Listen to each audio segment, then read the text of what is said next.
সকলে জীয়াই থাকিবৰ কাৰণে সুবিধা পাব। আমাৰ ল'ৰা ছোৱালীবিলাকৰ ভৱিষ্যত উজ্জ্বল হ'ব। আমাৰ ভাবে আমাৰ এই অঞ্চলত বসবাস কৰা সকলো জাতি জনগোষ্ঠীৰ যিটো মেৰুদণ্ড মজবুত হ'ব, আপোনাসকলৰ সমস্যা সমাধান হ'ব।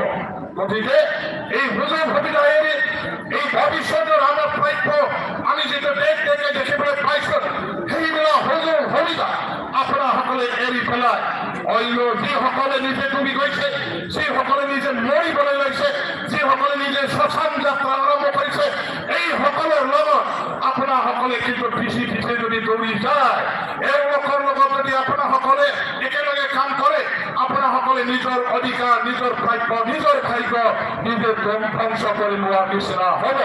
গতিকে আজিৰ পৰা এই ভৱিষ্যতৰ আহি থকা সুযোগ সুবিধা নিজৰ সন্তান সন্ততিসকলৰ ল'ৰা ছোৱালীবিলাকৰ ভৱিষ্যত, আপোনালোকৰ ল'ৰা ছোৱালীসকলক জীয়াই থকাৰ যিটো উপাৰ্জনৰ ৰাস্তা ব্যৱস্থা, সেই প্ৰতি লক্ষ্য ৰাখি বিশেষকৈ আমাৰ বৰ্তমানৰ চৰকাৰ, আগামী মহিলা ৰিজাৰ্ভ চৰকাৰ, এই চৰকাৰৰ লগত আপোনাসকলে দিনে ৰাতি কাম কৰক, প্ৰকাশ বসুমতাৰীৰ লগত কাম কৰক, দেহাতাই বসুমতাৰীৰ লগত কাম কৰক। মই সেইখিনিকে অনুৰোধ জনাই, আহ্বান জনাই আজি ইয়াত সমবেত হোৱা সকলো মা ভনী দাদা আপোনালোকলৈ অশেষ ধন্যবাদ, শ্ৰদ্ধা যাচি মই ইয়াতে সামৰিছোঁ। ধন্যবাদ, নমস্কাৰ, ধন্যবাদ।